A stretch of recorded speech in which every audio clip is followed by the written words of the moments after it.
20장 15절 말씀.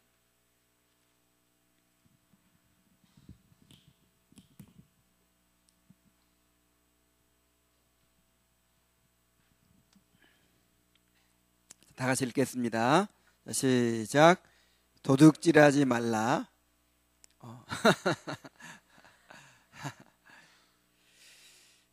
이 마이크 약간 올려볼까? 마이크 볼륨을.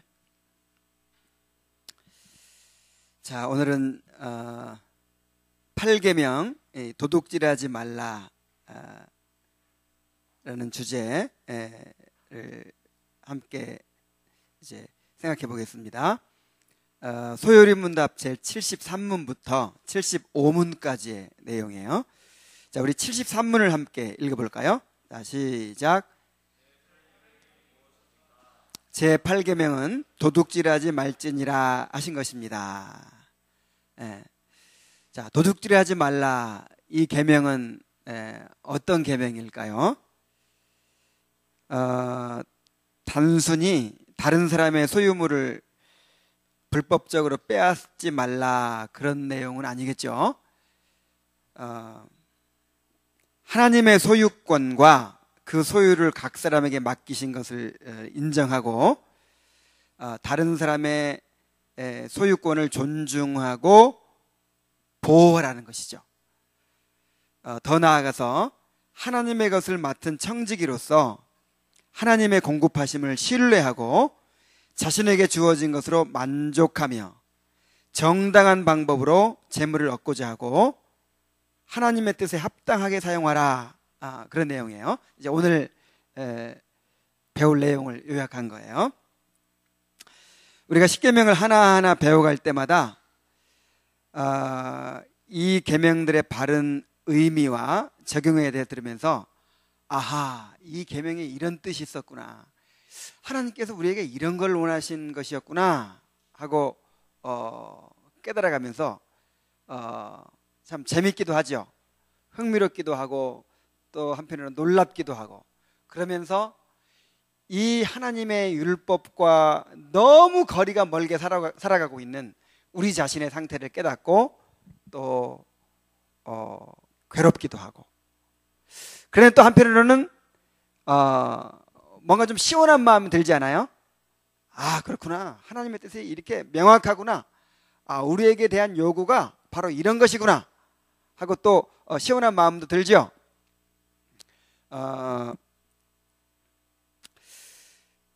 이 십계명 설교가 정말 너무 중요하다는 생각이 들어요. 그런데 듣는 것도 쉽지 않고, 왜냐하면 이게 하나님의 율법에 직면해야 되니까 듣는 것도 쉽지 않고 또 전하는 것도 쉽지 않아요. 왜냐하면 나 자신부터가 여기에서 너무 거리가 멀기 때문에. 그러나 이 십계명을 듣기 전과 들은 후는 절대로 같을 수 없을 거라고 생각해요. 여러분 주의 깊게 정말 하나님의 그 율법을, 하나님의 그 성품과 또 우리를 향한 하나님의 요구를, 엄중한 요구를 마주하면서 정말 내 삶을 돌이켜보고 정말 구원받은 사람으로서 그렇게 살 수 있기를 갈망하고 그렇게 살 수 있도록 은혜를 구하고 이렇게 될 수 있기를 바랍니다. 자, 용기를 내서 우리 한번 말씀을 전하고 또 들어보도록 하겠습니다. 자, 먼저 제8계명에서 명하는 것은 무엇인가 하는 것을 한번 살펴보겠어요. 자, 74문입니다. 함께 읽겠어요. 자, 시작. 제8계명에서 명하는 것이 무엇입니까? 답. 제8계명이 명하는 것은 우리 자신과 남의 재물과 산업을 합법적으로 획득하고 증진시키는 것입니다. 그랬어요. 자, 우리 자신과 남의 재물과 산업을, 우리 자신의 것도 그렇고 남의 것도 그렇고 그것을 합법적으로 획득하고 증진시키는 것이다 그랬어요. 일단 하나님께서 존재하는 모든 것의 주인이시다라는 사실부터 우리가 명백하게 이제 전제하고 시작을 해야 됩니다. 시편 24편 1절에 보면은 땅과 거기 충만한 것과 세계와 그 가운데 거하는 자들은 다 여호와의 것이로다 그랬어요. 이 세상에 있는 모든 것들이 다 누구 거예요? 하나님 거예요. 그런데 이 세상에 있는 모든 것들이 다 하나님 건데 하나님께서 각 사람들에게 그것을 주셨어요. 누구에게 주셨다고요? 각 사람들에게. 자, 각 사람들에게 주셨다고 하는 것은 사유재산권을 인정하는 거죠. 그러니까 각 사람이 자기 소유, 내 거라고 하는 것이 있어요, 없어요? 있어요. 누가 주셨어요? 하나님이 주셨어요. 그래서 일단 이 사유재산권이 있다. 이것은 정당한 것이다 라는 사실을 우리가 먼저 깨달아야 돼요. 그러니까 도둑질 하지 말라는 거지. 만약에 이게 공동 것이다 전부 다 개인 것이 아니다 그러면은 뭐 도둑질 하지 말라 이런 말도 할 필요가 없죠. 그런데 사유재산권이 전제되어 있기 때문에 다른 사람의 것을 불법적으로 빼앗지 말라는 거죠. 그래서 이 사유재산권을 부정하는 사람들이 있죠. 누구예요? 공산주의자들. 이 사유재산권을 인정하니까 개인이 내 거라고 소유하고 또 내 재산을 증진시켜가고 이렇게 하니까 많이 갖는 사람은 많이 갖고 조금 갖는 사람은 조금 가져요. 그래서 이제 이렇게 빈부격차가 생기니까 이 많이 가진 사람은 그 자본 자체가 힘이 돼가지고 이 자본을 통해서 이 가난한 사람들을 지배해요. 그리고 점점 이제 그 구조가 고착화돼가고 그 다음에 착취를 하게 돼. 그래서 이 사유재산권 요게 악의 근원이다. 그래서 이 인간의 고통, 인류의 악을 극복하기 위해서는 이 사유재산권을 인정해서는 안 된다. 공동으로 소유하고 공동으로 관리하고 이렇게 해야 된다. 이렇게 주장하는 사람이 누구예요? 공산주의예요. 그래서 이것은 이제 막 폭력을 써서라도 그런 구조를 만들어야 된다. 이 자본가들의 이 지배를 타도하고 이 플롤레타리아 혁명을 이렇게 해야 된다. 뭐 이렇게 주장하는 사람들이 공산주의자들이라면 이제 합법적으로 평화적으로 이제 그런 세계를 점점점 이루어가려고 하는 사람들이 이제 사회주의자들이죠. 그런데 이것이 이제 이론적으로는 어렵다는 건 알지만 그래도 막연하게 여기에 대한 이제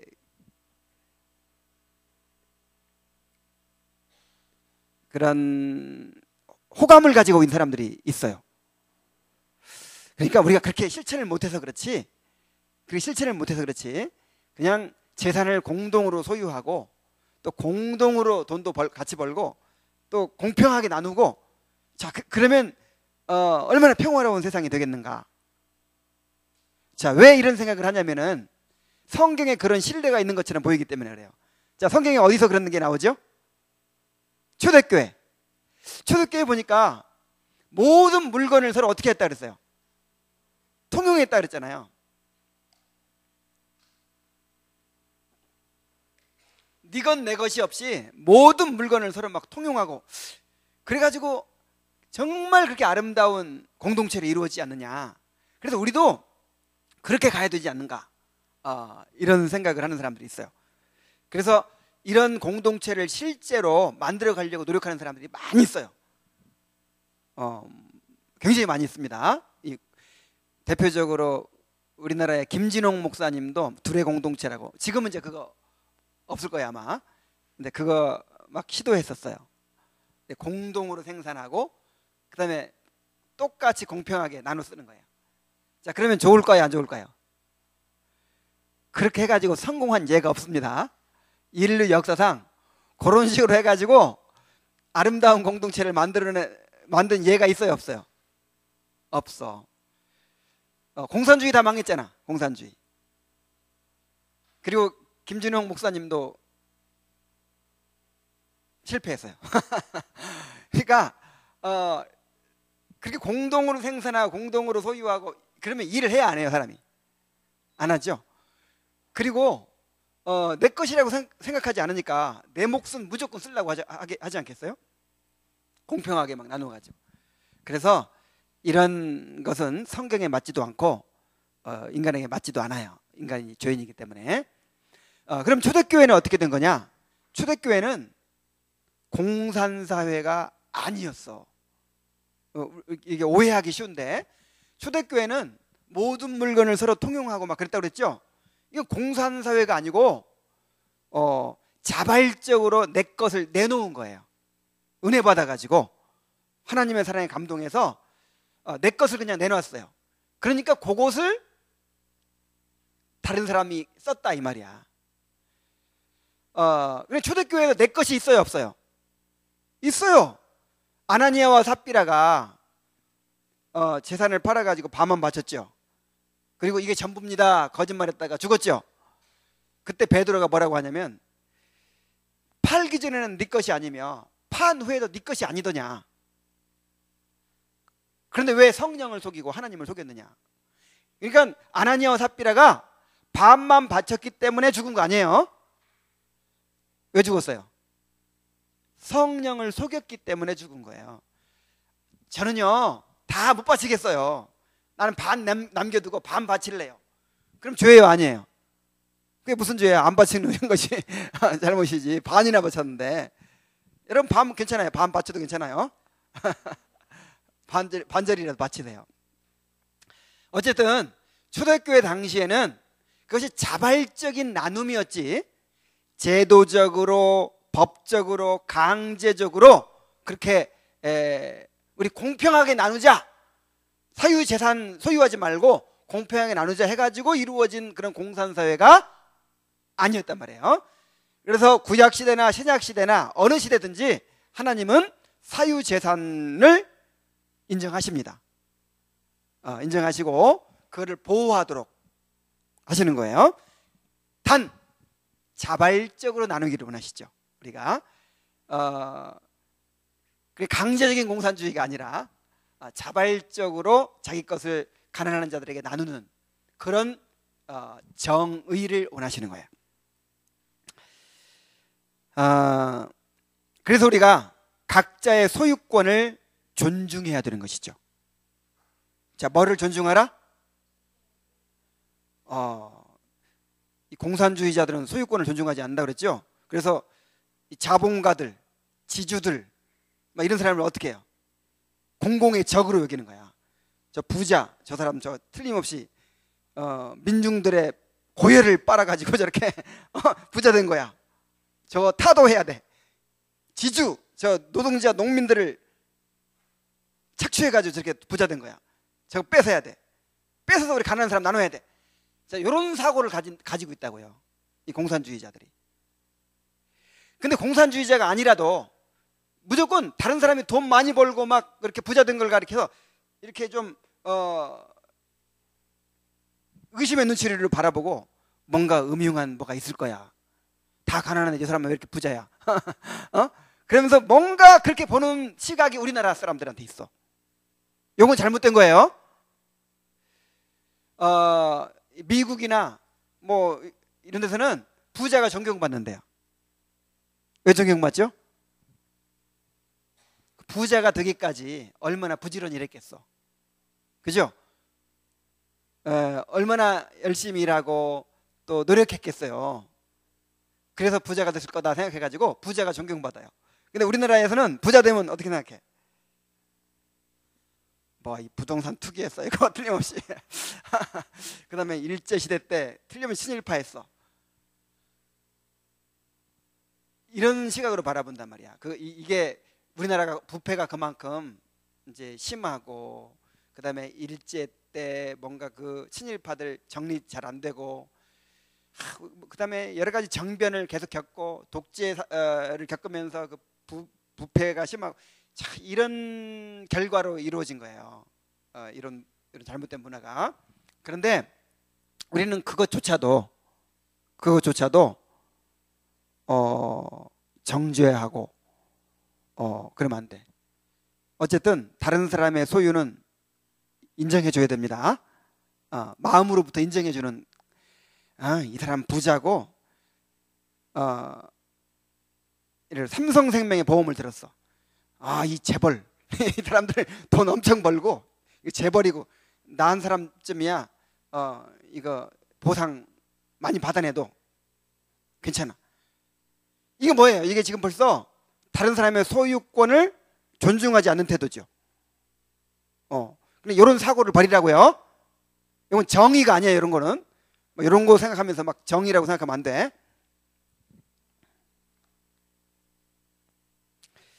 자, 칼빈은 그런 말을 했습니다.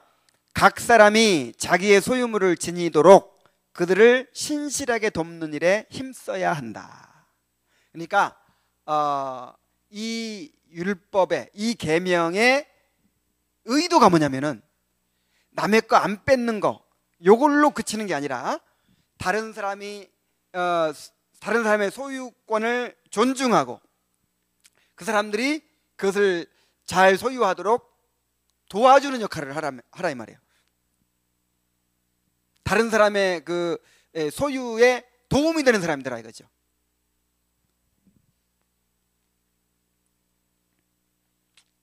그리고 우리 자신이 하나님의 소유물을 맡은 청지기임을 기억해야 되는 거예요. 아까 근본 전제가 뭐라고 그랬어요? 우리 모든 소유물의 주인은 누구다? 하나님이시다. 근데 그것을 우리한테 주셨다 그랬죠? 그래서 이거를 우리 마음대로 하도록 주신 것이 아니고 하나님의 뜻대로 관리하라고 맡겨주신 거예요. 그래서 우리는 청직입니다. 뭐라고요? 나는 하나님의 소유물을 맡은 청직이에요. 그래서 나한테 있는 모든 것이 내 것이 아닙니다. 심지어 내 몸도 내 것이 아니죠. 너희의 몸은 너희 것이 아니라 값으로 산바되었으니 너희 몸으로 하나님께 영광을 돌리라 그랬어요. 심지어 내 몸도 내 것이 아니야. 내 몸이니까 내 마음대로 칼 좀 대야겠다. 허락받아야 돼요. 내 몸이니까 내 마음대로 어디 좀 그러면 안 돼. 내 몸이 누구의 몸이야? 하나님의 몸이야. 그러니까 관리도 잘 하세요. 함부로 하면 안 돼. 잘 먹이고 잘 돌보게 하고. 자, 몸도 내 건데 잘못했네. 몸도 하나님 건데 그 밖에 어떤 것이 하나님 거 아닌 것이 있겠어요. 이 몸이 입고 있는 옷도 하나님 거겠죠. 내가 가지고 있는 돈, 내가 가진 모든 것이 누구 거예요? 그러니까 하나님 거예요. 그래서 이 청지기의 정신을 잃어버리면 도둑놈 되는 거예요. 내가 벌었으니까, 이건 내가 유산으로 물려받은 거니까 이건 내 거야 그러면서 이거를 내 소유권을 주장하면 이게 도둑놈이지 뭐야. 누구 거예요? 하나님 거예요. 이것은 하나님 것입니다 하는 항상 그런 정신을 가져야 될 줄로 믿습니다. 자, 우리가 누구라고요? 청지기. 그러면 좋은 청지기가 되겠죠. 예수님께서 청지기 비유를 말씀하셨어요. 선한 청지기가 있고 무슨 청지기가 있어? 양심불량 청지기, 악한 청지기가 있어. 선한 청지기가 되시기 바랍니다. 관리하라고 맡겨줬더니 지 것인 것처럼 딱 움켜쥐고 내 마음대로 써. 그게 도둑놈이야. 그래서 올바른 청지기, 선한 청지기가 되시기 바랍니다. 그럼 청지기로서의 삶이 어떤 것인가? 자, 우리가 청지기로서 어떻게 살아야 될 것인가를 봅니다. 첫 번째로 열심히 일해야 돼요. 에베소서 4장 28절 한번 찾아보겠습니다. 자, 에베소서 4장 28절.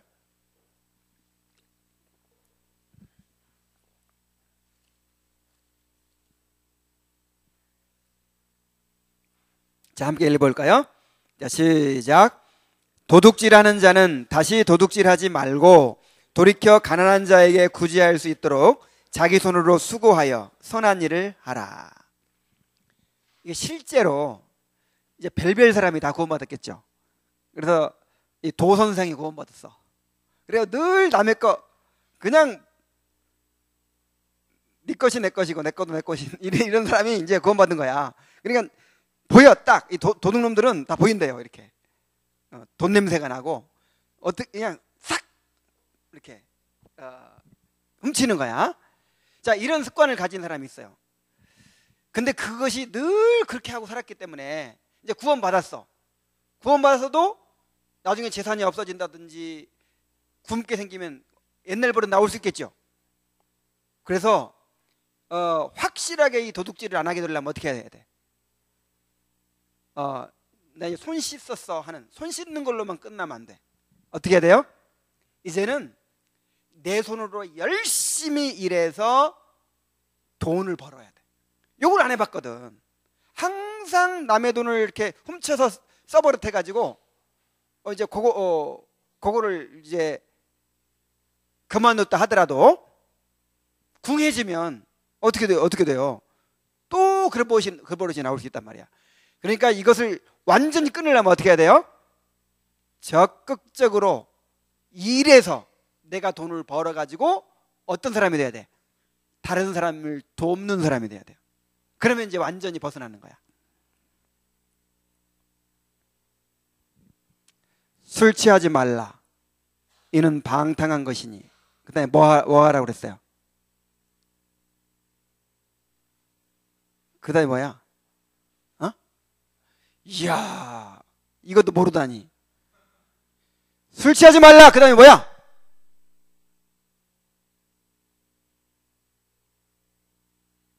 성령의 충만을 받으라잖아.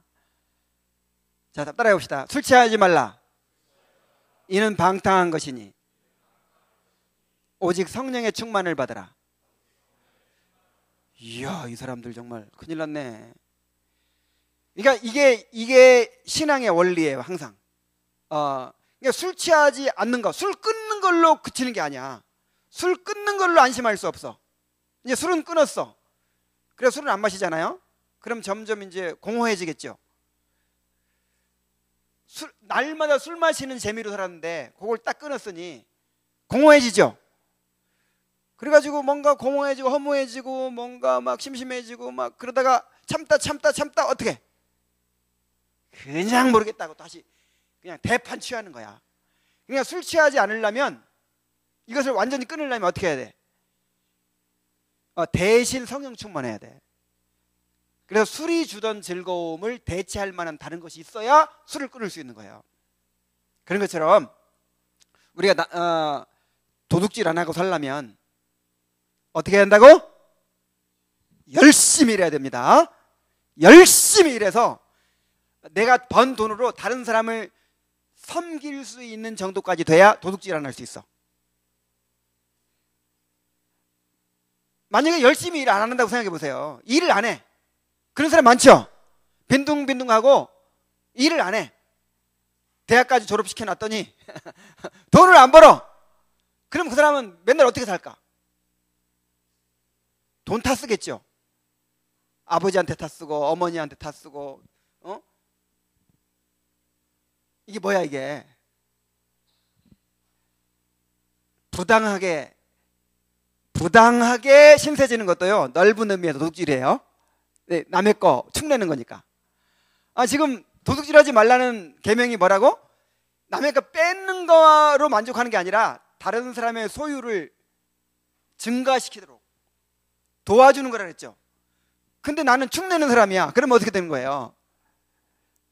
정당하게 아직 내가 이제 부모 슬하에서 독립하기 전에 그건 말고 충분히 그럴 때 되는데 그래야 되는데 일 안 하면 그렇게 된단 말이에요.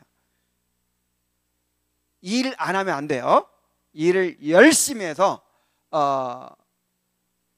돈을 벌어야 올바른 청지기인 거예요. 자, 그 다음에 하나님의 공급하심을 신뢰해야 됩니다. 이게 전제되어 있어야 돼요. 우리 이 경제 생활에 있어서 우리의 필요는 누가 공급하신다? 하나님이 예비하시고 하나님이 공급하신다. 이것을 예수님께서 산상수훈에서 가르치셨죠. 그래서 하나님께서 내 삶을 책임지신다라고 하는 확고한 믿음이 없으면 돈을 섬기는 데서 벗어날 수 없어. 돈으로부터 자유로울 수가 없어. 그래서 하나님이 나를 먹이시고 입히시고 내 삶을 책임지신다라고 하는 그런 확고한 믿음을 가져야 돼요. 그리고 우리는 먼저 그의 나라와 그의 의를 구하는 삶을 살아야 돼요. 자, 이러한 믿음 가지시기 바랍니다. 이런 믿음 갖기 전에는 여러분이 이 돈 우상에서 벗어날 수 없는 거예요. 자, 그 다음에 세 번째로 자기에게 주어진 것에 대해서 만족할 수 있어야 돼.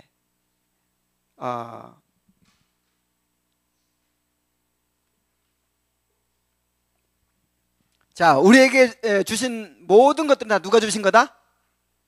하나님이 주신 거다. 그래서 그럼 우리에게 주시지 않은 모든 것은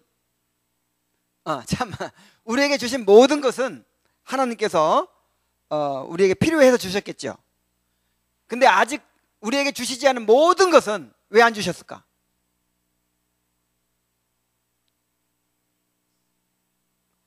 필요하니까 안 주셨어.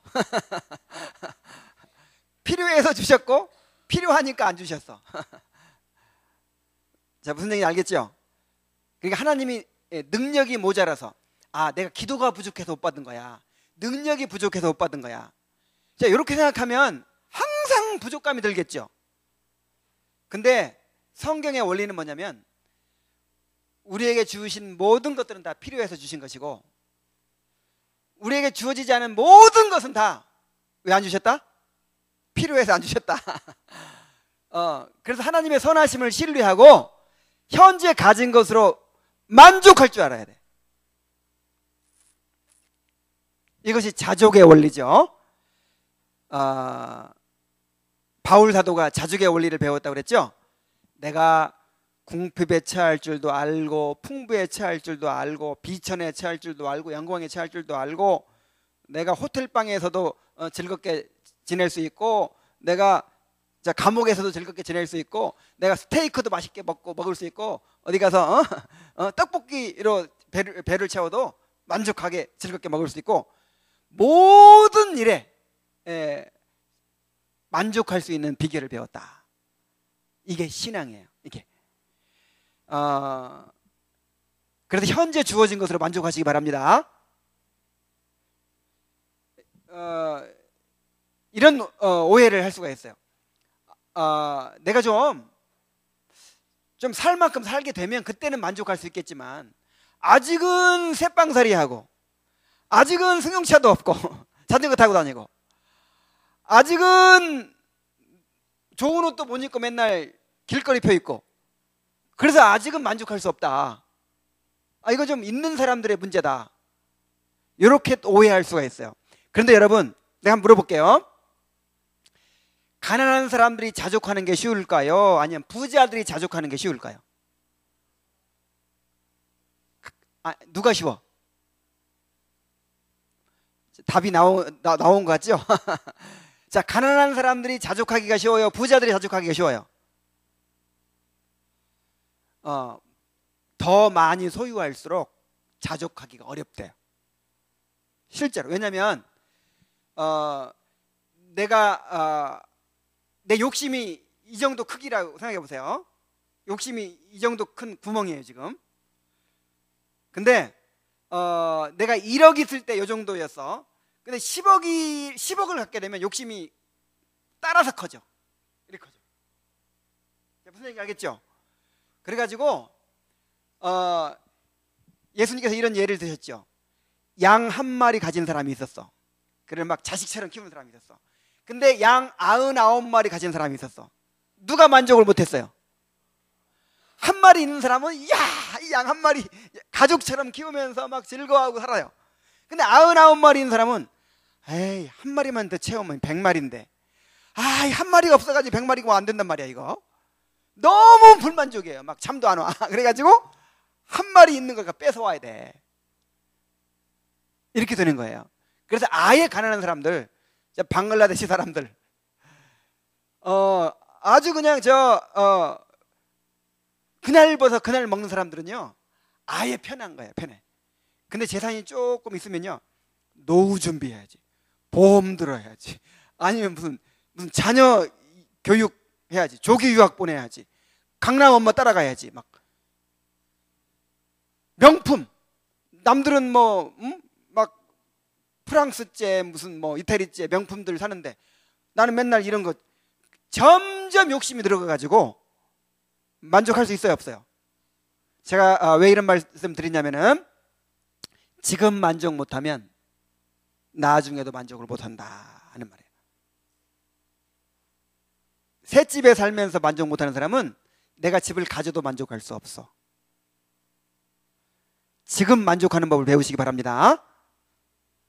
지금 만족할 수 있어야 돼요. 그래야 도둑질 안 한다니까. 욕심을 다른 말로 도둑놈 심보 그래요. 이 과도한 욕심을 갖는 거, 이게 무슨 심보? 도둑놈 심보. 자, 그 다음에 네 번째로 낭비하지 말아야 돼요. 낭비. 왜 낭비하지 말아야죠? 이것이 내 것이 아니니까. 그리고 지금 내가 누리고 있는 것을 못 쓰고 있는 사람들이 많아요. 그래서 내가 지나치게 낭비해버리면 어떻게 될까요?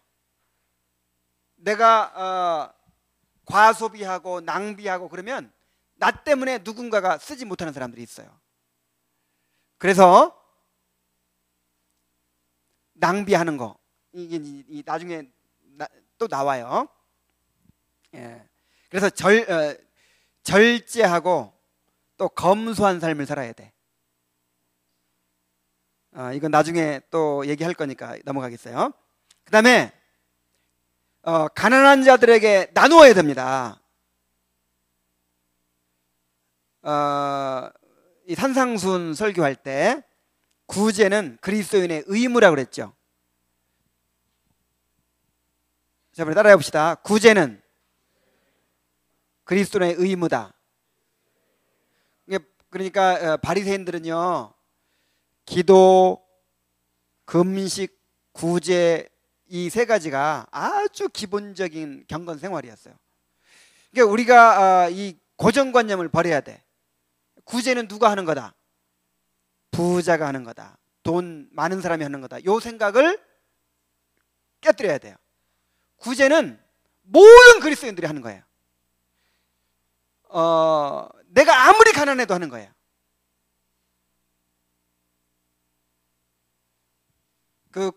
이거 물론 이제 우리 같은 크리스찬은 아니지만은 꽃동네 이야기 알죠? 꽃동네 이야기. 꽃동네가 어떻게 해서 세워졌는가? 어떤 노인이 다리 밑에서 이 구걸하며 살고 있어요. 구걸하며 살고 있는데 그 구걸조차 못하는 사람이 있더라는 거야.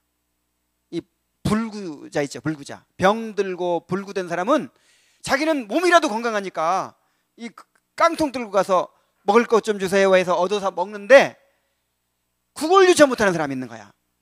그래서 구걸해다가 나눠줬어요. 그래서 구걸하는 사람도 뭐 할 수 있어? 구제할 수 있어. 그래서 얻어먹을 힘만 있어도 뭐 감사해야 된다 그랬나? 거기에 이렇게 있잖아요.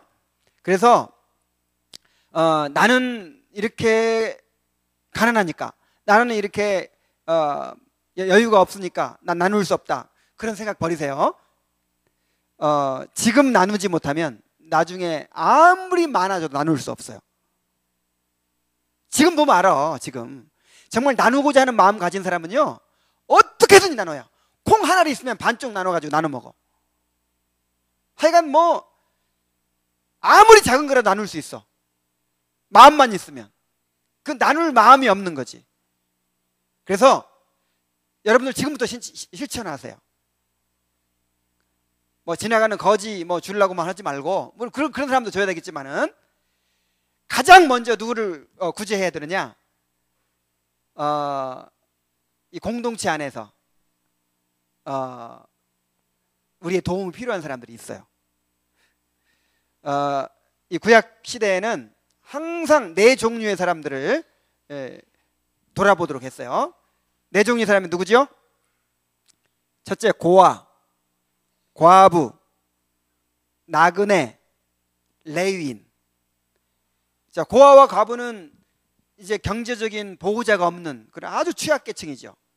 그 다음에 소외계층이고, 그 다음에 이제 나그네는 여행 중에 있는 사람. 뭐 오늘날에는 뭐 별로 그렇게 큰 의미가 없겠지만은, 옛날에는 이렇게 여행 중에 있는 사람은 어떤 법적인 보호도 못 받고 누가 그 사람 해칠지도 모르고 아주 취약한 그런 상태에 있는 거예요. 그래서 그런 나그네를 신경 써야 되고, 또 레위는 누구예요? 레위는 이제 그 성전에서 섬기는 사람들, 그 사람들을 늘 이렇게 섬겨야 되는 거죠. 그래서 무슨 6월절이다, 무슨 절기다, 무슨 잔치다 그러면 항상 누구를 생각해요? 그 고아와 과부, 그 다음에 나그네와 레위인을 생각하는 거예요. 그 정신이 신약 시대에도 이어졌어요. 신약 시대에도. 그래서 야고보서 1장에 보면은 경건이 뭐냐? 경건은 하나님과의 관계를 말하는 거죠. 근데 경건을 하나님과의 관계로 얘기할 때가 별로 없어. 항상 사람들과 관계를 얘기해. 왜냐하면 사람들과의 관계를 통해 나타나니까. 정결하고 더러움이 없는 경건은 고아와 과부를 환난 중에서 돌아보는 것이다 그랬어요. 그리고 신약 성경에서 계속해서 강조되는 것이 뭐냐면 나그네를 대접하는 거예요. 그래서 목사 세울 때, 집사 세울 때, 장로 세울 때 나그네를 잘 대접하는 사람 세워라. 그 말이 무슨 말이에요? 우리 성도들은 누구를 대접해야 된다는 거야? 나그네를. 그러니까 오늘날의 나그네가 누굴까? 오늘날 레위인이 누굴까? 고아와 과부가 누굴까? 하여간 뭐 우리의 도움이 필요한 모든 사람이라고 할 수 있어요.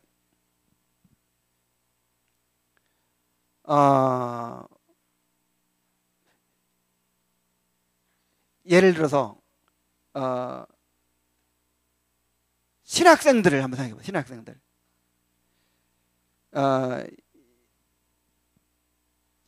신학교 가는 사람은 돈 많아서 가는 사람 아무도 없죠. 이 세상에 제일 멍청하고 바보 같은 사람들이 나는 신학생들이라고 생각해. 대책이 없어. 그러니까 이 신학교 가는 사람들은 계산하고 가는 사람이 아무도 없어. 그냥 가는 거야. 그냥 대책도 없이. 그럼 어떻게 하라는 거야? 하나님이 먹여주시죠. 하나님이 먹여주시고 하나님 돌봐주시는데 누구를 통해서? 조지 물러가 뭐 5만 번 응답을 받았대. 그리고 하나님이 먹여주셔가지고 고아들을 이렇게 돌봤대요. 그래서 하나님이 어떻게 도와줬나 내가 일부러 막 읽어봤어. 그런데 한 번도 직접 준 건 한 번도 없더라고. 하나님이 직접 준 건 한 번도 없어. 열심히 기도했는데 어느 날 문을 똑똑 두드려서 나가봤더니 이웃에 살던 어떤 사람이 와가지고 우리 애가 빵이 남아있는데 혹시 필요하지 않으십니까? 해가지고 주고. 순전히 이런 거지. 그러니까 고아와 과부나 나그네나 레위인이나 이런 사람들을 하나님이 먹이시고 돌보시는데 누구를 통해 돌보세요? 누구를 통해서? 안 도와주려고 대답을 안 하고 있어 지금. 누구를 통해서? 따라해보세요. 나를 통해서. 다시 나를 통해서. 그래서 여러분 지금 지금 당장 시작하세요. 지금 어떤 형태로든지 할 수 있어요. 뭐 정기적으로도 할 수 있고 비정기적으로도 할 수 있고 꼭 무슨 어디 뭐 아프리카 무슨 저 기아에 허덕이는 사람 결혼해가지고 한 달에 몇만 원씩 보내주고 그것도 훌륭한 일인데 꼭 그것만 구제가 아니야. 먼저는 우리 공동체 안에서 내가 섬겨야 될 사람들을 섬기는 거예요. 뭐 예를 들어서 누가 어떤 어려움을 당했다. 그러면 또 기회야. 기회 있는 대로 그랬죠. 기회 있는 대로 모든 이에게 착한 일을 하되 더욱 믿음의 가정들이 갈지니라. 누가 어려움을 도움이 필요하게 생겼다. 누가 지금 우리 교회 형제 자매들 중에서 예를 들어서 멀리서 오는 형제 자매들이 있는데 멀리서 오려면 차비도 많이 들겠죠. 내가 차비 한번 내가 도와주겠다. 뭐 이럴 수도 있고 정말 마음만 있으면요 얼마든지 우리가 섬길 수 있는 기회가 있어. 그래서 구제는 지금 하는 거예요. 그러니까 이것이 기도 생활하고 똑같아. 이것이 예배의 생활하고 똑같아. 그러니까 우리의 삶 속에서 기본적으로 있어야 되는 거예요. 뭐가? 구제가. 그래서 이 교회 공동체가 세상 공동체하고 다른 거야. 세상하고 다른 거야. 교회 공동체는 책임의식을 갖는 거예요. 우리가 서로.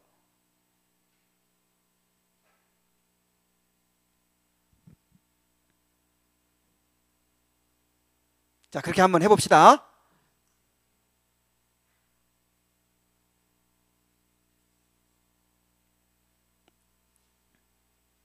자, 그 다음에 하나님께 드리는 헌금에 신실해야 됩니다.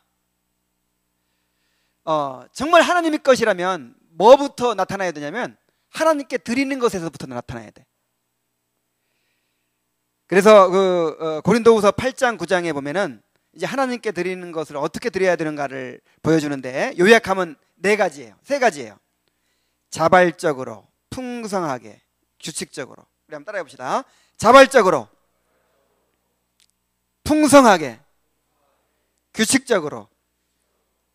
그러니까 좀 이쁜 생각을 한번 해보세요. 야, 하나님께 내가 뭔가 좀 드려야겠다. 이번에 하나님께 헌금을 통해 감사를 표해야겠다. 내가 주일마다 정기적으로 내가 얼마씩 드려야겠다.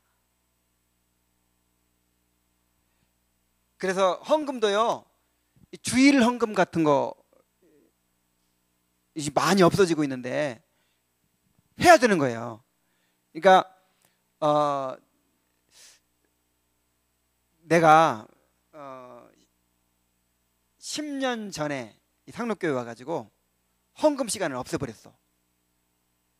그래서 요 헌금함에 넣고 이렇게 들어오는 거 너무 좋죠? 그래서 지금 내가 후회하고 있어. 나는 그게 너무 이렇게 좋아 보였거든. 다른 교회들 그렇게 하고 헌금에 대한 부담 안 주고 이게 너무 참 좋아 보이고, 그 다음에 교회가 너무 돈 막 추구하고 이런 거 이제 인상을 줄 수가 있잖아요. 그래서 우리는 그런 걸 초월한 교회다. 뭔가 좀 그런 걸 보여주기 위해서, 또 그런 걸 추구하기 위해서, 또 그렇게 하지도 않으니까 헌금 시간을 없앴어요. 그리고 자발적으로 아무 부담 없이 헌금함에 넣고 오시오 이렇게. 근데 지금은 후회하고 있어요. 왜 후회하고 있냐면은 이 헌금이라고 하는 것이 하나의 예배 행위예요. 예배. 그리고 우리는요 항상 뭔가 가시적으로 표현되는 게 필요해. 그래서 이 헌금 시간에, 이 헌금 시간 자체가 하나님께 예배를 드리는 행위거든요. 그래서 헌금 시간에 이렇게 준비한 걸 우리가 정성스럽게 드리고, 그리고 하나님 앞에 봉헌하고, 이것이 얼마나 아름다운 일인가. 그리고 항상 기억하게 되잖아요. 근데 이제 우리 교회 상록교회 성도들이 정말 하나님을 사랑하는 분들이라 헌금을 참 잘하는 편에 속하거든요. 그래서 이렇게 헌금함에 해도 11조도 잘 드리고, 물론 감사금도 잘 드리지만 그러나 부담 없으니까 그리고 뭐 이런 순서도 없으니까 그냥 헌금에 대한 생각 없이 그냥 예배를 드릴 수도 있을까요, 없을까요? 있어요. 나 그게 안타까워요. 그래서 지금 후회해. 그래서 내가 없앤 걸 또 이것이 또 안 좋습니다 하고 또 바꾸기가 또 그래서 근데 여러분 제 돈을 그렇게 안 바꾸더라도 정기적으로 여기 그렇게 얘기했죠? 자발적으로 그다음에 어떻게? 풍성하게 좀 넉넉히 드리세요. 그리고 규칙적으로 가능하면 규칙적으로 드리는 게 좋아요. 가능하면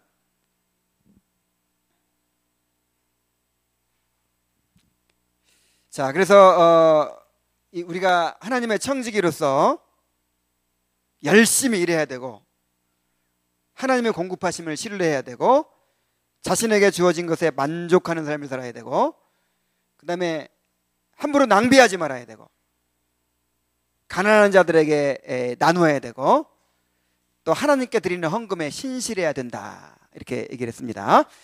자, 우리 대요리문답에서 자세하게 이걸 말하고 있으니까 한번 같이 읽어봅시다. 자, 시작. 대요리문답 41번 제8계명에서 요구된 의무는 무엇입니까? 답. 제8계명에서 요구된 의무는 사람과 사람 사이의 계약들과 거래에 있어서 진실하고 신실하며 공의롭게 행하는 것과 각자에게 마땅히 주어야 될 것을 주는 것이며 정당한 소유주로부터 불법하게 점유한 물건을 배상할 것이며 우리들의 재능과 다른 사람들의 필요에 따라 아낌없이 주기도 하고 빌려주는 것이며 이 세상 재물에 대한 우리의 판단과 의지와 애정을 절제하는 것이며 우리의 성질의 유지에 필요하고 편리하며 형편에 맞는 것들을 얻고 보존하며 사용하고 처리하려는 주의 깊은 용의와 연구를 하는 것이며 정당한 직업과 그것에 근면하는 것이며 검약함과 불필요한 소송과 보증서는 일이나 기타 그와 같은 약속들을 피하는 것과 우리들 자신의 것뿐만 아니라 다른 사람들의 부와 부동산을 구하여 보존하고 증진하기 위하여 모든 공정하고 합법적인 수단으로 노력하는 것입니다. 아이고 복잡하고 맞네. 근데 나중에 대요리문답 공부할 때 더 자세히 하기로 하고 이제 제8계명에서 금하는 것은 무엇인가 하는 것으로 넘어가겠습니다. 자, 75문을 읽어보겠어요. 자, 시작. 제8계명에서 금하는 것은 무엇입니까? 제8계명에 금하는 것은 우리 자신이나 우리 이웃의 재물과 산업을 부당하게 방해하거나 또는 방해될 만한 일을 하는 것입니다. 그랬죠? 자, 우리 자신이나 우리 이웃의 재물과 산업을 부당하게 방해하거나 방해될 일을 하는 거, 요게 이제 금하는 거라고 그랬어요. 요게 도둑질이라는 거야, 도둑질. 그래서 두 가지죠. 우리 자신의 재물과 산업에 대하여, 그 다음에 우리 이웃의 재물과 산업에 대하여 부당하게 방해하고 방해될 일을 하는 것. 자, 그것이 어떤 것이 있을까? 자, 이러한 도둑질에는 어떤 것들이 있나? 자, 지금부터 이제 한번 각오하고 한번 살펴봅시다. 저도 무서워요. 첫 번째, 명백한 도둑질이 있어. 명백한 도둑질. 실제로 남의 거 훔치는 거, 사기치는 거, 횡령하는 거, 강도질하는 거, 뭐 인신매매, 납치 이런 거. 혹시 이런 거 지금 아직 하고 계신 분 계십니까? 이런 거 하고 있는 사람 있다면 하지 마세요. 이게 명백한 도둑질이야. 자, 근데 이런 거는 이제 표가 나니까 안 하겠지. 근데 은밀한 도둑질이 있다는 거야. 은밀한 도둑질. 아이고, 이거 큰일 났네. 은밀한 도둑질. 자, 서적, 음악, 영화, 소프트웨어 등의 무단 복제와 불법적인 다운로드, 상표 도용 같은 것들. 이야, 이거 내 컴퓨터 조립품인데 조립하자마자 불법 복제 소프트웨어로 쫙 깔려 있어요 지금. 참 이거로부터 자유로운 사람이 없겠죠. 그런데 지금 이거를 내가 말 안 할 수도 있어. 나부터가 거리끼니까, 찔리니까. 그렇지만 지금 이 사회에서 이 지적 재산권에 대한 의식이 지금 점점 커가고 있죠. 그래서 사회에서도 공공기관 같은 데는 그렇게 안 하죠. 점점 그런 의식이 싹트고 있어요. 근데 이걸 누가 먼저 앞장서야 될까요? 교회가 앞장서야 되겠죠. 야, 근데 이게 쉽진 않아요. 이제 제가 개척교회 할 때 지금부터 한 11년, 12년 전쯤에 교회를 이렇게 이제 옮겨가지고 새로 인테리어를 하는데 교회 그 현관에다가 이 장식을 하나 하려고 했어요. 그래 그런 그림 있죠, 그림. 멋진 그림으로 이렇게 장식을 하려고 했는데 알고 보니까 그 그림도 다 누군가가 이렇게 도안해가지고 파는 거더라고. 직접 재산권이 있다는 거야. 충격받았어요. 그래서 그 얼마 전에요, 우리 교회 그 유튜브에 교회 설교 올라가죠. 유튜브에 설교 올라가는데 성태 형제가 이제 그 성경 구절을 이렇게 봉독할 때 딱 올려주는 게 있단 말이야. 근데 그게 그 서체가 등록되어 있는 서체야. 지적 재산권이 있는 서체야. 그래가지고 뭔가 이렇게 내용 증명이 그게 왔어. 이거 우리 회사에서 개발한 서체인데 이거 재판할 거다. 그러니까 만약에 이거 재판하고 그렇게 안 하려면 그때 거의 100만 원 돈 됐죠. 거의 100만 원 돈을 내라는 거야. 그래 어떻게 했을까요? 냈어. 야, 눈물 흘리면서 냈어. 근데 지금으로도 12년 전이니까 그때는 뭔가 그래도 이거 교회에 장식하는 걸 그거를 함부로 하면 복제해서 하면 되겠냐 해가지고는 이제 직접 그걸 사러 갔어. 그랬더니 여러분 새가족 교재 혹시 봤어요? 새가족방 공부하면서 새가족방 교재에 나오는 그 그림 있죠? 그게 7만 원짜리야. 그림 몇 장에 그 한 장에 7만 원이래. 그래가지고 한 장 사기가 좀 그래가지고 CD로 이렇게 여러 장을 샀는데 30만 원 주고 산 거야. 그 내 돈 주고 산 거예요. 그래가지고 장식을 했어. 근데 나 알고 보니까 그림이 그냥 인터넷에 쫙 깔렸더라고. 그래서 이게 참 어려워요. 이게. 그런데 정말 우리가 점점 그런 의식을 가지고 이렇게 지켜나가야 됩니다. 나도 큰 소리 칠 입장은 못 되니까 이건 빨리 넘어가도록 하겠어요.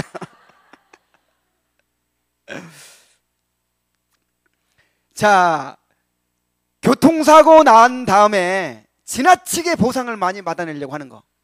이거 사고 한번 나면 들어 눕는 거야. 그래가지고 그냥 입원 오래 하면서 막 합의 막 계속 어디 허리 아프니 어디야 검사해야 되니 막 해가면서 나이롱 환자 노릇 막 해가면서 야 똑같은 사고 나가지고요. 어떤 사람은 나도 사고 그렇게 2번 나봤거든.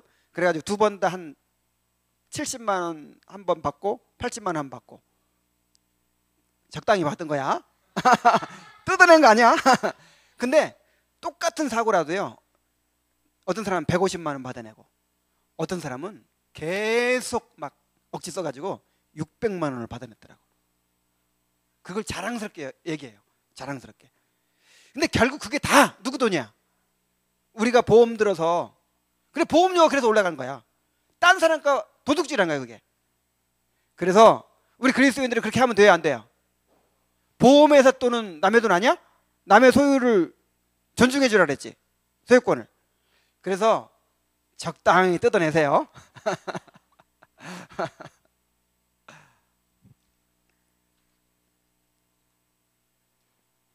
나는 70만 원은 적당한 것 같아. 여러 가지 상황을 고려해 볼 때. 그 다음에 또 뭐가 있나? 자격이 안 되는데 부당하게 혜택을 받아내는 거 있죠. 영세민도 아닌데 영세민 뭐 이렇게 등록해가지고는 그걸 받아내는 거야. 이런 돈이요, 수조 원씩 나간대요. 그러니까 정말 필요한 사람들은 산모녀 어떻게 죽었지? 굶어 죽었나 자살했나? 자살. 이런 식으로 막 비참하게 죽는 경우도 많고요.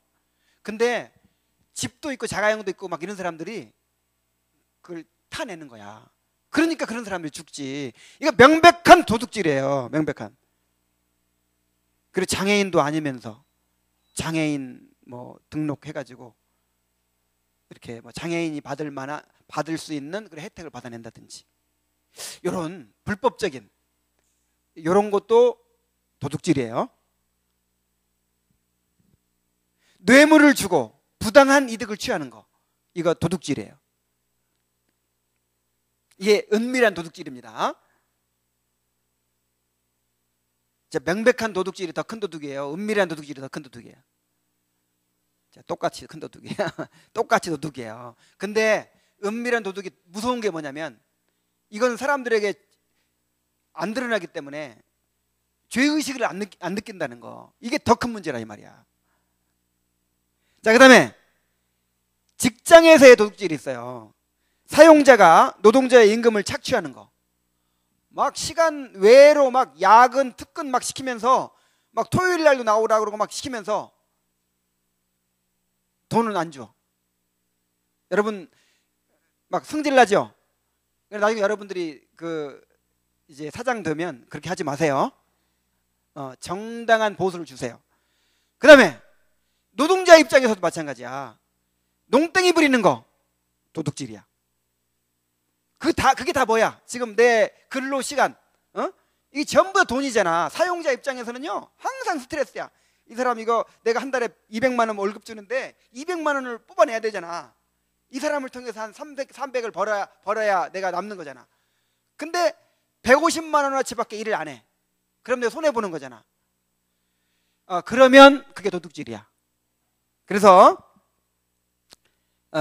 노동자가 업무에 태만하거나 시간 낭비하거나 회사 돈이나 물건을 유용하는 거, 요거 도둑질이에요.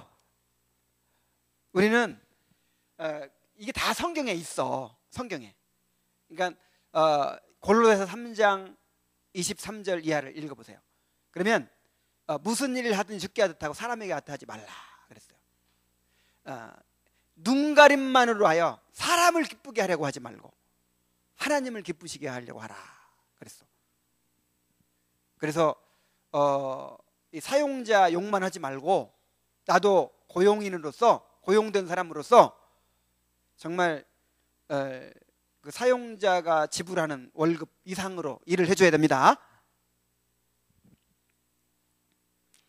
그 다음에 상거래에서의 도둑질이 있어. 물건값을 너무 비싸게 받는 거야. 적당히 이익을 남겨야 되는데 터무니없이 이익을 남기는 거야. 그 다음에 물건의 함량을 속여 파는 거, 과장 광고도 도둑질이에요. 과장 광고. 여러분들은 장사할 때 과장 광고 하면 안 됩니다. 우리 그리스도인들은 정직하게 광고해야 돼요.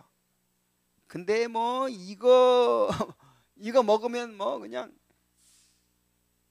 막 만병통치약인 것처럼 막 그렇게 과장해가지고. 자, 그 다음에 매점 매석. 매점 매석이 뭐냐면 이제 이렇게 폭리를 취하기 위해서 내가 다 그냥 이렇게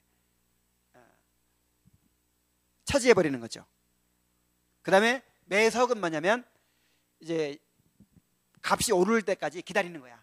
시장에 내놓지 않고. 요거 죄입니다. 죄. 이런 식으로 수입을 올리려고 해서는 안 돼요. 우리는 장사를 해도 내가 돈 벌기 위해서 장사하는 게 아니라, 물론 돈 벌기 위해서 장사하지만은 소비자들을, 내 물건을 사는 사람들을 유익을 끼치기 위해서 장사하는 거야. 그 다음에 물론 이제 물건값을 너무 비싸게 받는 것도 잘못이지만 지나치게 후려쳐가지고 그냥 그 파는 사람을 억울하게 만드는 거, 이런 경우도 있죠. 그런 것도 도둑질이야. 응? 지금 왜 그 대형마트가 많이 생기는 게 문제냐면, 이제 그 소형 매점들이 많이 있어야 경쟁이 되죠. 이 수요자가 경쟁이 돼가지고 이 생산자가 좀 힘이 세질 거 아니에요. 근데 대형마트가 다 차지해버리면 어떻게 되겠어요? 이제 대형마트 아니면 팔 길이 없죠. 그러면 누가 갑이 돼? 대형마트 갑이 돼. 그래가지고 여기 납품하려면 이 단가 1,000원 이하로 낮춰라. 그럼 어떻게 해야 돼? 농민들은 피눈물 흘리면서 1,000원 이하로 맞추는 거야. 왜냐하면 이거 거래 끊기면은 우리는 이제 팔 데가 없으니까. 그렇게 하고 있어요 지금. 그래서 우리는, 이 소비자들은요, 이마트가 싸니까 좋아, 홈플러스가 싸니까 좋아 막 이러죠. 그때 이 생산자들은 피눈물 흘리고 있어. 그렇게 가격을, 이 엄청난 이 권세가 있는 거잖아. 힘이 있는 거잖아. 이 힘으로 이 생산자들을 지배하는 거예요. 그래서 요즘에는 어떤 말이 이제 나오고 있냐면, 윤리적 소비라는 말이 나오고 있어. 우리 한번 따라해 봅시다. 윤리적 소비. 그래서 크리스찬이 아니라도요, 크리스찬이 아니라도 정당한 대가를 주고 구입하고, 그 다음에 이렇게 비양심적으로 기업 운영해가지고 막 이 글로벌 기업들 있죠, 막 그 이 저개발 국가들 그 공장 세워가지고 그냥 그 사람들 가혹하게 노동시키고, 이 뭐야, 이 스티브 잡스, 이 누구야, 이 회사 이름 뭐지? 애플, 악덕 기업이야. 이런 기업들이다.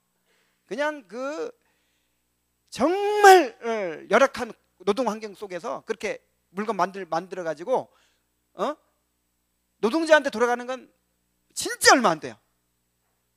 그리고 이제 소비자한테 엄청나게 비싸게 팔아가지고 이익을 챙기는 거지. 그 아이폰의 부품 중에서 미국에서 만드는 건 거의 없죠.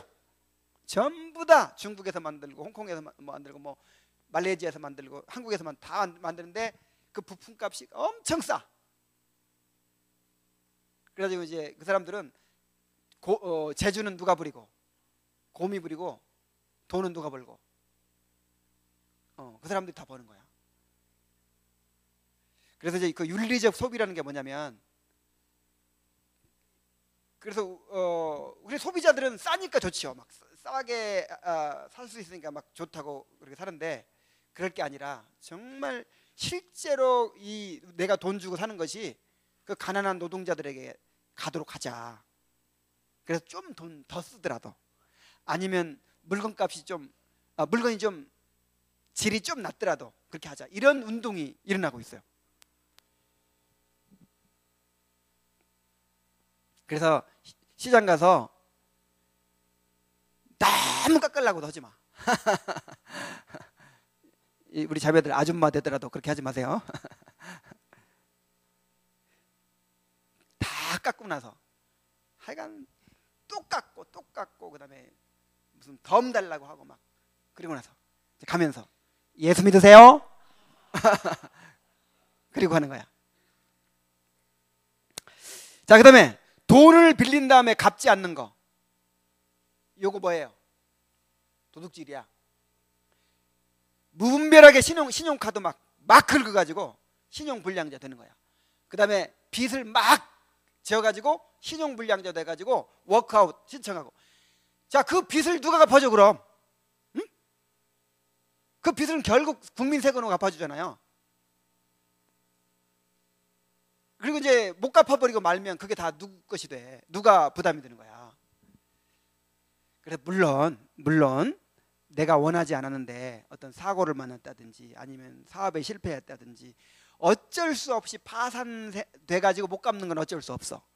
그러나 과소비해가지고 또 너무 이렇게 모험적으로 막 사업 벌리고 막 요행 바라고 막 대출 받고 막 이래가지고 막 벌려가지고 망해서 막, 그래 한 사람 망하면요 그 사람 때문에 그 빚 여기저기 다, 그래가지고 가족들이 다 망하잖아.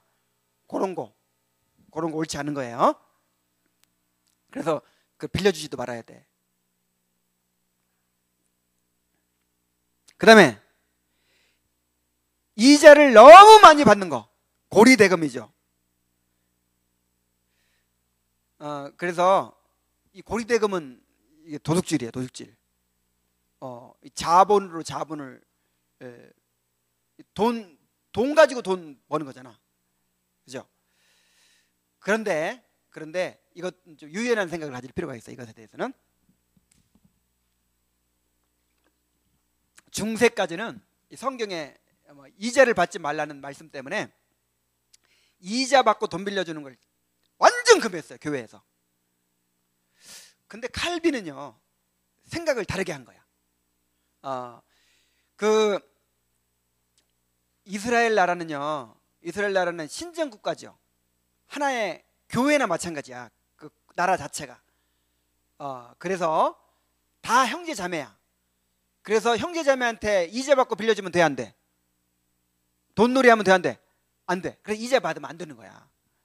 근데 이제 신정 국가가 없어지고 오늘날 이 사회에서는 이제 상황이 다르다, 그렇게 생각했어요, 칼빈은. 오늘날 사회에서는 예를 들어서 생계 때문에 쌀 살 돈이 없어가지고 나 오늘 저녁 거리가 없어서 쌀을 사야 되기 때문에 돈이 필요한데 돈 좀 빌려주세요 할 때, 그때는 이자 받으면 안 돼. 그때는. 그러나 내가 사업을 벌려서 돈을 좀 벌려고 합니다, 그러니까 사업 자금 좀 빌려주세요 할 때는 이자를 받아도 된다 그랬어요. 굉장히 유연한 사고죠. 그러니까 이 계명을 적용을 이제 다르게 한 거죠. 오늘날 상황으로 다르게 한 거죠. 그래도 고리대금은 안 된다. 지나치게 비싼 이자는 안 되는데 적정한 선에서 이자를 받아도 된다. 근데 이것이 얼마나 놀라운 결과를 만들었는지 아세요? 그 전까지는 절대로 이자 받으면 안 된다, 이런 사고에 묶여가지고 돈 있는 사람이 돈을 내놔 안 내놔? 안 내놓는 거야. 이렇게 꽁꽁 가지고만 있는 거야. 그러니까 경제가 발전이 돼야 안 돼요? 안 돼. 근데 그것을 이자 받아도 된다 그러니까 이제 빌려주기 시작했어, 돈 받고. 그래가지고 그 칼빈이 그 개혁을 했던 도시가 어디죠? 나라가 어디죠? 스위스. 스위스가 뭐가 발달했어?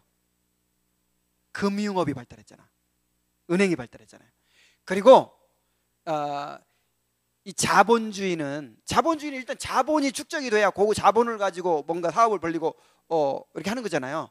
이 자본주의가 어디서부터 시작된 줄 아세요?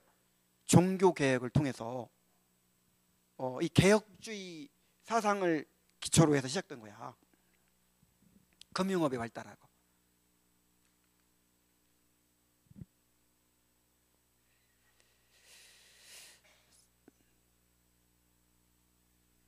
자, 이자를 너무 많이 받아도 안 된다 그랬어요. 그 다음에 7번째로, 다른 사람의 명예나 인격을 도둑질하는 것도 도둑질이에요. 예를 들어서 다른 사람의 명예나 인격을 도둑질하는 게 뭐가 있을까? 다른 사람의 공을 가로채는 것도 있겠죠. 딴 사람이 더 열심히 했고 다 했는데 내가 칭찬받고 인정받고 내가 그걸 다 가로채. 그거 도둑질이에요. 그 다음에 요거 이제 적극적인 면이라면 이 부정적으로는 남을 험담하는 거야. 뒷담화하는 거야. 그러면 그 사람의 인격과 명예를 어떻게 하는 거야? 도둑질하는 거야.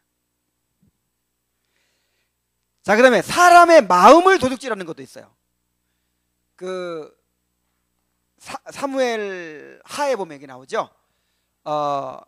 압살롬이 이제 백성들이 다윗을 향해서 이렇게 이제 뭔가 상담하러 가는 거예요. 상담이라고 해야 되나 뭐라고 해야 되나.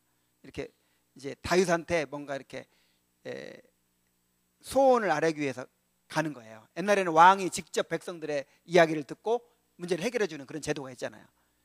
근데 압살롬이 딱 그 길목에 서가지고 가는 사람마다 너 무슨 일로 어디 가느냐 물어봐.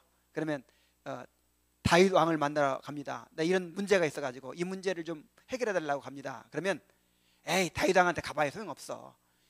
들어주지도 않아. 그러면 내가 들어줄게, 내가. 나한테 말해봐. 그리고 자기한테 말하게 만들고 그 다음에 막 안아주고 교황처럼 이렇게 막 친절을 베풀어주고 막 이렇게 하는 거예요. 그러니까 야, 다윗 왕은 우리 말 들어주지도 않고 막 그러는데 누가 들어준다? 압살롬 왕자님이 우리의 말을 들어주고 그렇게 겸손하게 우리한테 우리를 안아주고 발에 키스해주고 막 발 씻어주고 하더라.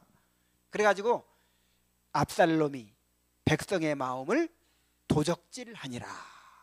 요게 도적질이야, 요게. 그래서 마땅히 다른 사람에게 가야 될 마음을 내가 도둑질하는 것도 이거 잘못된 거예요.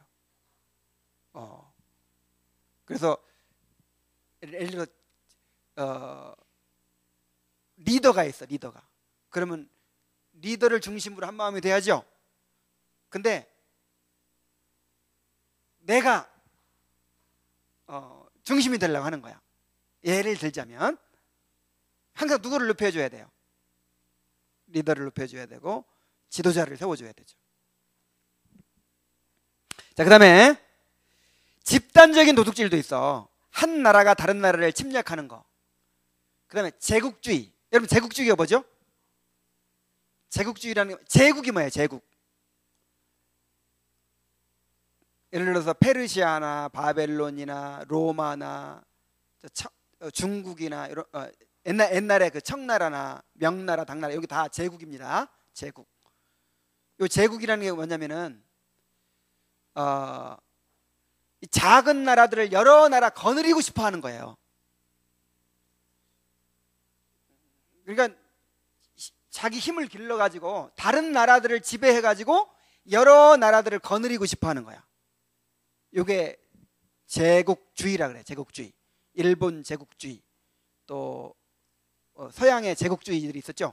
영국, 프랑스 이런 나라들이 제국주의. 요게 도둑질이야. 요게 강도질이야. 강도질. 이 제국주의 좋은 거예요, 나쁜 거예요? 이건 완전히 이건 이 지구상에서 사라져야 될 그런 못된 강도질입니다. 그 다음에 하나님께나 다른 사람에게 해야 될 의무를 제대로 이행하지 않는 거. 예를 들어서 하나님께 마땅히 드려야 될 것을 드리지 않는 거. 말라기 3장 10절에 보면 11조 드리지 않는 걸 뭐라고 그랬어요? 도둑질이에요. 11조 드리지 않는 거 뭐라고? 도둑질이야. 정말 마땅히 하나님께 드려야 될 것을 드리지 않는 거.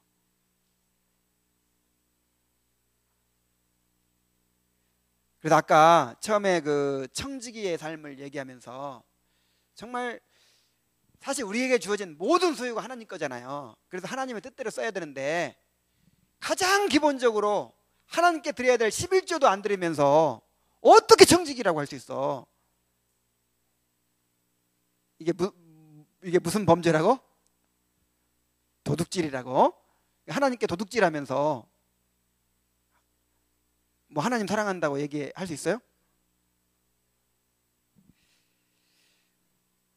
그래서 사실 우리의 그 실제 신앙은요 돈에서 드러나요. 돈. 그래서 그 이스라엘 백성들이 이제 완전히 하나님에게서 멀어졌을 때 하나님께서 내게로 돌아오라. 그러니까 우리가 어떻게 해야 돌아가리까?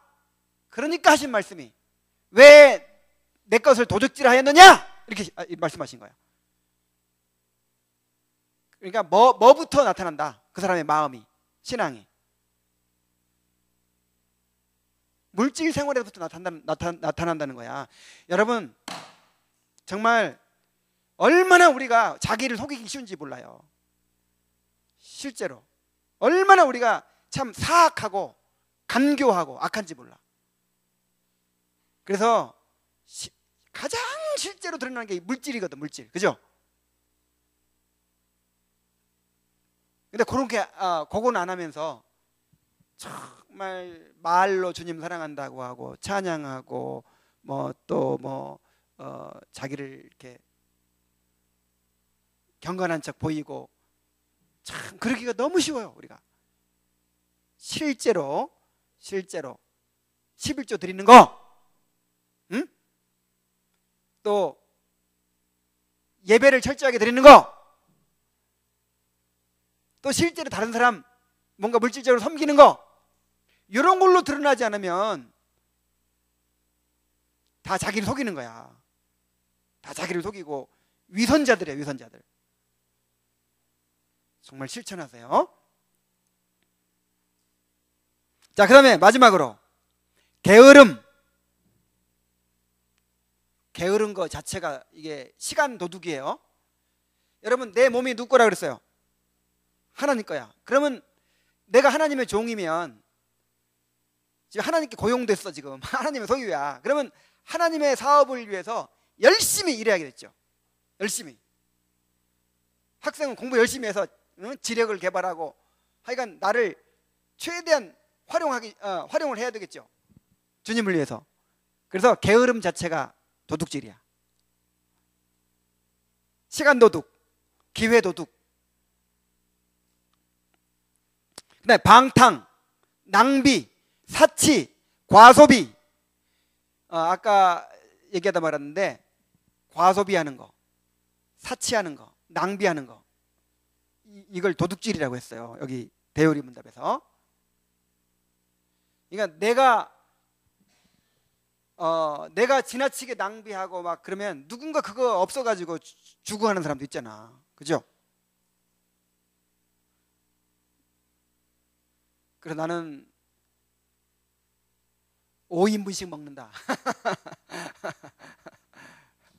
1인분만 먹어요. 지금 식량이 없어가지고 굶어주고 하는데 예를 들어 여기 있는 사람이 다 2인분, 3인분씩만 먹는다고 쳐봐. 그러면 식량 가격이 폭등하겠죠. 올라가겠죠. 더 많이 우리나라에 더 많이 수입해야 할 거 아니야? 그럼 저 아프리카 가난한 나라로 가야 될 것이 갈 수 있어, 없어? 그래서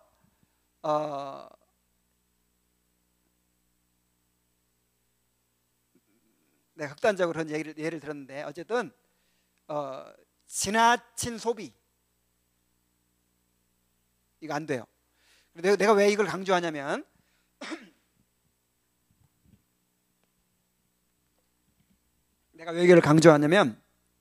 이 자본주의 사회에서는 소비가 미덕입니다. 소비를 절대 나쁘다고 안 해요. 지금 우리나라 경제가 어려운 이유가 뭐냐? 일본 경제가 어려운 이유가 뭐냐? 돈을 안 써, 사람들이. 지갑을 안 열어. 그래서 정부에서 지금 경제를 활성화시킨다는 게 뭐냐면 어떻게 하면 지갑을 열게 만드느냐, 돈을 쓰게 만드는 거냐, 이거야. 내수가 진작이 돼야 된다는 거야. 내수가. 수출로만도 안 돼요. 국민들이 돈을 써야 경제가 굴러가는 거야. 이게 자본주의 사회의 논리거든. 그래서 자본주의 사회에서는 뭐가 미덕이다?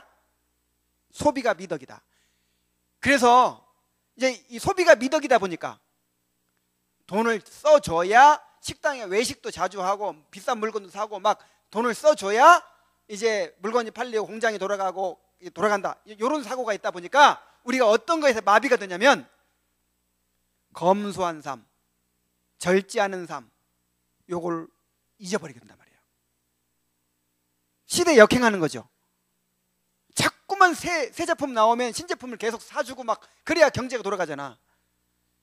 근데 우리 그리스도의 정신은 그런 게 아니에요. 자원 낭비하면 안 되는 거야. 하나님께서 허락하신 자원을 우리가 필요 이상으로 낭비하고 또 사치하고 과소비하고 안 돼요. 예수님은 오병이어 12병 오병이어로 5,000명 먹인 다음에 남은 것 버려지지 않도록 어떻게 하라고 그랬어요? 다 거두라고 그랬어. 음식 쓰레기 앞으로 다 먹어. 불교 가면 고춧가루 하나도 안 남는데. 저 내일 한번 봐야겠어. 적당히 덜어가지고 다 먹어.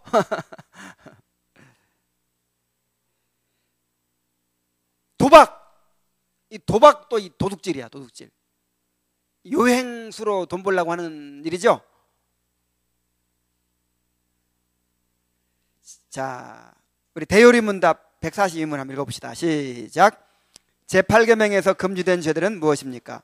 답. 제8계명에서 금지된 죄들은 요구된 의무들을 등한히 하는 일 외에 도적, 강도, 행위, 납치, 작물, 소유, 치수제기, 땅의 경계표를 부당하게 옮기는 것, 사람들 사이에서 맺어진 계약이나 신탁에 대한 불공정한 불성실한 것, 억압, 착취, 고리대금, 뇌물, 소송남용, 불법적 봉쇄와 추방, 물가 인상을 위한 매점, 부당한 값을 부르는 일과 우리의 이웃에게 속이는 것을 그에게서 취하거나 억류해 두거나 우리들 자신을 부유하게 하기 위한 다른 모든 일에 불공평하거나 죄악된 방법들과 탐욕과 세상 재물을 과도하게 소중히 여기고 좋아하는 것이며 그것을 얻어 보존하고 사용함에 있어서 의심하고 괴롭게 하는 염려와 노력, 타인의 번영에 대하여 질투하며 또 그와 같이 게으름, 방탕, 낭비적 노름과 다른 방법으로 우리들의 부동산에 대하여 부당한 편견을 가지는 것이며 우리 자신을 속여 하나님에게서 우리에게 주신 재물의 바른 사용과 안위를 갖지 못하게 하는 것입니다. 자, 기도하겠습니다. 하나님 아버지, 오늘 제8계명 도둑질하지 말라는 계명을 또 우리가 살펴봤습니다. 아버지 하나님, 이 계명들을 공부할 때마다 하나님께서 우리에게 요구하시는 수준이 얼마나 높은 것인지를 깨닫습니다. 그리고 우리 자신이 얼마나 거기서 멀리 떨어져 있는지를 또 보게 됩니다. 이 시대의 정신을 거슬러서 이 세대를 본받지 말고 정말 하나님께서 우리에게 요구하시는 말을 따라서 행할 수 있게 하여 주시옵소서. 정말 도둑질하지 말라고 하신 그 계명의 목적이 무엇인지를 알고 그 목적에 부합하여 살고자 성령을 힘써 노력하게 하여 주옵소서. 예수님의 이름으로 기도하옵나이다. 아멘.